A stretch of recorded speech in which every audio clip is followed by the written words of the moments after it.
नमस्कार, मी सागर जोशी. TV9 मराठीमध्ये आपलं स्वागत. आणि बातमीपत्रात आता घेणार आहोत गावखेड्यातील महत्त्वाच्या बातम्यांचा वेगवान आढावा. 36 जिल्हे 72 बातम्यांमधून. राजकोट किल्ल्यावर भाजप आणि महाविकास आघाडीच्या कार्यकर्त्यांमध्ये तुफान राडा. राणे पिता पुत्र आणि महाविकास आघाडीचे नेते एकाच वेळी किल्ल्यावर आल्यानंतर कार्यकर्ते आपसात भिडले. दोघांमध्येही बाचाबाची.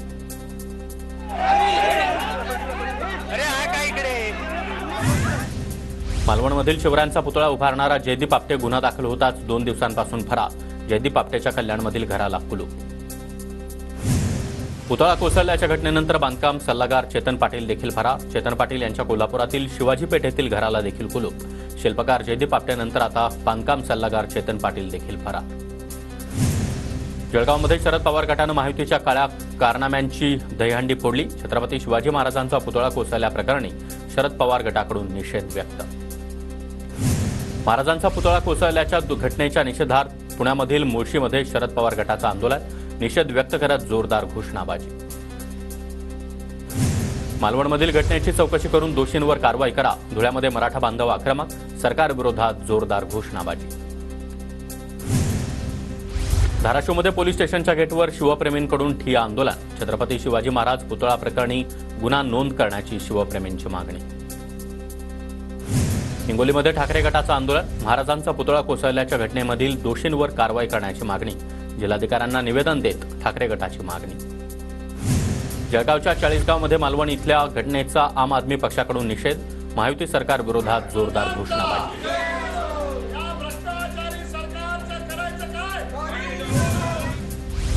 धाराशिवच्या जिल्हा पोलीस अधीक्षक कार्यालयामध्ये शिवप्रेमींचा गोंधळ. शिवप्रेमींकडून मालवण घटनेप्रकरणी संबंधितांवर गुन्हे दाखल करण्याची मागणी. कार्यकर्त्यांसोबत चर्चा करूनच पुढील राजकीय निर्णय घेऊ. शरद पवारांच्या भेटीनंतर भाजपचे विवेक कोल्हे यांची प्रतिक्रिया. दक्षिण नागपूरमध्ये ठाकरे गटाचे जिल्हाप्रमुख प्रमोद मानमोडे यांच्याकडून निवडणुकीची तयारी सुरू. नागपूर शहरामध्ये आम्ही एक जागा मागणार. प्रमोद मानमोडे यांची माहिती. कसब्यामधून निवडणूक लढवण्यास इच्छुक. कसबा मतदारसंघामध्ये नक्कीच परिवर्तन होईल. कुणाल टिळक यांचा दावा. चंद्रपूरमध्ये मनसे उमेदवार मनदीप रोडे यांचा प्रचाराचा शुभारंभ. महाकाली देवीच्या मंदिरामध्ये आशीर्वाद घेत प्रचाराला सुरुवात. भंडारा जिल्ह्यातील 3ही विधानसभा क्षेत्रातील जागांवर काँग्रेसचा दावा. भाजपसह शिवसेनेचे देखील उमेदवार समोर. राजकीय वातावरण तापणार. भाजपचे नेते प्रशांत परिचारक यांचे समर्थक वसंत देशमुख पवार गटाच्या वाटेवर. पंढरपूरमध्ये भाजपला मोठा धक्का बसण्याची शक्यता. वसंत देशमुख यांनी पंढरपूर मंगळवेढा मतदारसंघातून निवडणूक लढावी. कार्यकर्त्यांची मागणी. जुन्नरमध्ये चांगली पॅटर्न राबवणार असल्याचं विश्वजित कदम यांचे संकेत. जुन्नर मतदारसंघासाठी सत्यशील शेरकर काँग्रेसमधून इच्छुक. तर जुन्नरच्या जागेवर शरद पवार गटाकडून देखील दावा. बदलापूरमध्ये पुन्हा एकदा 15 वर्षीय अल्पवयीन मुलीवर अत्याचार.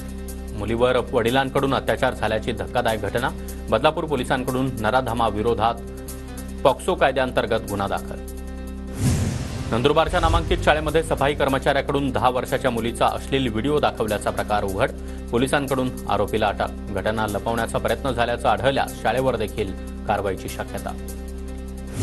पालघरच्या विरारमध्ये खासगी क्लासेस चालवणाऱ्या शिक्षकाची पालकाकडून अर्धनग्न धिंड. 9वीमध्ये शिकणाऱ्या मुलीशी अश्लील वर्तन करत तिची छेड काढल्याचा पालकांचा आरोप. नाशिकच्या देवळालीमध्ये तरुणाच्या त्रासाला कंटाळून 15 वर्षीय विद्यार्थिनीची आत्महत्या. शाळेमध्ये येताना जाताना तरुणाकडून सातत्यानं तरुणीची छेड. देवळाली कॅम्प पोलीस ठाण्यामध्ये 10 आरोपींविरोधात गुन्हा दाखल. छत्रपती संभाजीनगर शहरामध्ये महिला अत्याचाराच्या घटनांविरोधात वकील संघाच्या वतीनं शांतता मार्च. मार्चमध्ये जिल्हा न्यायालयातील शेकडो वकिलांचा सहभाग. बीडच्या अंबाजोगाईमध्ये सकल हिंदू समाजाचा जनआक्रोश मोर्चा. महिलांवरील अत्याचार आणि बांगलादेशातील हिंदूंवरील अत्याचाराविरोधात हिंदू समाज आक्रमक. कोल्हापूरच्या जुना वाशीनाका परिसरामध्ये रस्त्यावरील खड्ड्यांविरोधात काँग्रेसचं आंदोलन. महिला पदाधिकाऱ्यांनी खड्ड्यांभोवती रांगोळी काढली. खड्डेमुक्त कोल्हापूरसाठी काँग्रेस आक्रमक. बीडच्या माजलगावमधील कोठेवाडी फाट्याजवळ शेतकरी कामगार पक्षाचा रास्ता रोको. सरसकट पीक विमा, कर्जमाफी आणि जायकवाडी धरणाचं पाणी माजलगाव धरणामध्ये सोडण्याची मागणी. कोल्हापूरच्या इचलकरंजीमध्ये पोलीस दलातील 2 सख्खे भाऊ सेवेतून बडतर्फ. बेकायदेशीर व्यवसायातील आरोपींशी संबंध ठेवल्यामुळे दोघे सेवामुक्त. चंद्रपूरच्या चिमूर इथं शेतकऱ्यांच्या विविध मागण्यांसाठी काँग्रेसचा हल्लाबोल मोर्चा। अतिवृष्टी बाधित शेतकऱ्यांना 50,000ची मदत द्या, आंदोलकांची मागणी। पुण्याच्या खेडमध्ये बार असोसिएशनचं आंदोलन। राज्यामध्ये महिला आणि मुलींवर वाढलेल्या अत्याचाराच्या घटनांच्या विरोधात निषेध व्यक्त। केडगावमधील तरुणाच्या मृत्यूची चौकशी करण्याची कुटुंबियांची मागणी। चौकशीच्या मागणीसाठी मूक मोर्चा काढण्यात आला। अहमदनगरमध्ये श्रमिक मजदूर संघ आणि शालेय पोषण आहार कर्मचारी संघटनेच्या वतीनं जिल्हाधिकारी कार्यालयावर मोर्चा। पोषण आहार कर्मचाऱ्यांना शासकीय सेवेमध्ये सामावून घेण्याच्या आंदोलकांची मागणी। सांगलीमधील कडेगाव शहर आणि परिसराला उन्हाळ्यामध्ये टेंभू योजनेचं पाणी मिळण्यासाठी उपोषण। कडेगाव पाणी संघर्ष समितीच्या DS देशमुख यांचं आमरण उपोषण सुरू। परभणीच्या जिंतूरमधील चारठाणा ग्रामपंचायतीच्या अनागोंदी कारभाराची चौकशी करण्याची मागणी। उपसरपंचासह ग्रामपंचायत सदस्यांचं जिल्हा परिषद कार्यालयात उपोषण। चिपळूणमध्ये मुसळधार पावसाचा गुहागर विजापूर महामार्गाला फटका। रस्त्यावरील खड्ड्यांमधून वाहनचालकांचा जीवघेणा प्रवास। खड्डे भरण्याची वाहनचालकांची मागणी। बुलढाण्यामध्ये लाडक्या बहिणींची eKYCसाठी बँकेत गर्दी। सकाळपासूनच महिलांच्या बँकेबाहेर रांगा। eKYCची अट रद्द करण्याची महिलांची मागणी। नंदुरबार जिल्ह्यामध्ये eKYCसाठी बँकेमध्ये अजूनही गर्दी। मुख्यमंत्री माझी लाडकी बहीण योजनेचा लाभ घेण्यासाठी eKYC बंधनकारक। चाळीसगावमधील गिरणा धरणाचा एक दरवाजा 30 सेंटीमीटरनं उघडला। गिरणा नदीकाठच्या गावांना सतर्कतेचा इशारा। 2 वर्षांनंतर पहिल्यांदाच गिरणा धरणाचा दरवाजा उघडण्यात आला। भुसावळमधील हतनूर धरणाचे 10 दरवाजे उघडले। धरणामधून 41,813 क्युसेकनं पाण्याचा विसर्ग तापी नदीपात्रात सुरू। जळगावच्या अंजनी धरणामध्ये 26.15% पाणीसाठा शिल्लक। एरंडोल तालुक्यासह परिसरामध्ये अद्यापही दमदार पावसाची प्रतीक्षाच शेतकऱ्यांची चिंता वाढली। इचलकरंजीमध्ये पंचगंगा नदीच्या पाणी पातळीमध्ये वाढ। पाणी नदीपात्राबाहेर येण्यास सुरुवात। इचलकरंजीमध्ये पंचगंगा नदीची पाणी पातळी 59 फुटांवर। पंचगंगा नदीवरील लहान पूल देखील वाहतुकीसाठी बंद।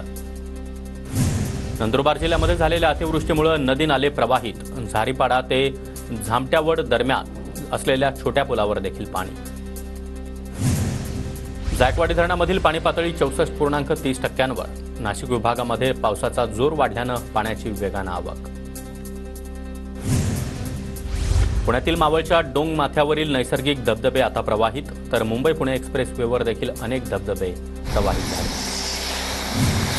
संततधार पावसामुळे जळगावच्या जामनेर आणि बोदवडा गावातील पिकांचं नुकसान। खरीप हंगामातील मूग उडदाला कोंब फुटल्यानं शेतकरी चिंताग्रस्त। जळगावच्या अमळनेर रेल्वे स्थानकामध्ये अडकून पडलेल्या प्रवाशांच्या मदतीसाठी लायन्स आणि रोटरी क्लबनं समाजसेवक धावले। गुजरातमध्ये होत असलेल्या अतिवृष्टीमुळे रेल्वे थांबून। अक्कलकोटच्या एसटी चालकांच्या विश्रांतीगृहाची दुरावस्था। विश्रांतीगृहाच्या छताला गळती लागल्यानं एसटी चालकांची तारांबळ। बुलढाण्यातील सातपुड्याच्या पायथ्याशी वसलेल्या पळशी झाशी गावामध्ये ग्रामपंचायतीच्या सुविधा एका कॉलवर घरपोच मिळणार। गावच्या तरुण महिला सरपंच प्रियंका मेंटांगे याचा उपक्रमाचं जिल्हाभरात कौतुक। गडचिरोलीमध्ये 2 शिक्षक राष्ट्रीय आदर्श शिक्षक पुरस्कारानं सन्मानित। 5 सप्टेंबर रोजी दिल्लीमध्ये पुरस्कार प्रदान सोहळा पार पडणार। पुण्याच्या भोरमधील प्रसिद्ध शिवकालीन श्री क्षेत्र बनेश्वर मंदिरातील शिवलिंगातून पाणी वाहू लागलं। भाविकांची दर्शनासाठी मोठी गर्दी। अमरावतीच्या धारणीमधून धर्मवीर कावडी यात्रेचं आयोजन। कावड यात्रेमध्ये मोठ्या संख्येनं भाविकांची गर्दी। शेतकऱ्यांच्या सोयाबीनला चांगला भाव मिळवून देणार, मुख्यमंत्र्यांकडे पाठपुरावा करणार, आमदार भावना गवळी यांची माहिती। पुण्याच्या नारायणगावमधील बाजार समिती लिलावामध्ये कोथिंबीर आणि मेथीला सोन्याचा भाव। कोथिंबीर मेथीच्या जोडीला 70 रुपये भाव मिळाल्यानं शेतकऱ्यांमध्ये आनंदाचं वातावरण। 4 दिवसांपासूनच्या पावसामुळे धुळ्यातील वलवाडी भोकर इथल्या कॉलनीमध्ये पाणी शिरलं, तर शेती पिकांचं देखील मोठं नुकसान। आमदार कुणाल पाटील यांच्याकडून वलवाडी, मोहेरगाव, नवलाणे आणि कावठी या शिवाराची पाहणी। अकोल्यातील अकोटमधील पोपटखेड गावामध्ये विस्फोटक सदृश वस्तू आढळली। अकोट ग्रामीण पोलिसांकडून तपास सुरू। धुळे जिल्ह्यामध्ये मच्छीमार सहकार संस्थेकडून नकाने तलावामध्ये 4.5 लाख मत्स्यबीज सोडण्यात आले। यामुळे व्यावसायिकांना रोजगार उपलब्ध होणार। कारगिल युद्धामध्ये शहीद झालेले जवान गजानन मोरे यांच्या स्मृतिदिनानिमित्त शंभूराज देसाई यांच्याकडून अभिवादन. साताऱ्यातील पाटणमध्ये यावेळी वीरमातेचा सन्मान करण्यात आला. बदलापूर घटनेनंतर नंदुरबार शिक्षण विभाग आता सतर्क. जिल्ह्यातील शासकीय आणि खासगी शाळांमध्ये 15 सप्टेंबरपर्यंत सीसीटीव्ही लावण्याचे आदेश. सुरत नागपूर महामार्गावर नंदुरबार जिल्ह्यामध्ये मोठे खड्डे. नंदुरबारमधील कोंडाईबारी घाटातील पुलाला भगदाड पडल्यानं वाहतुकीला देखील अडथळा. पुलाच्या दुरुस्तीची मागणी. धुळ्यातून जाणाऱ्या सुरत नागपूर महामार्ग क्रमांक 6 वर खड्ड्यांचं साम्राज्य. पावसामुळे हिरे वैद्यकीय महाविद्यालयासमोर खड्डे. खड्डे बुजवण्याची सामाजिक कार्यकर्त्यांची मागणी.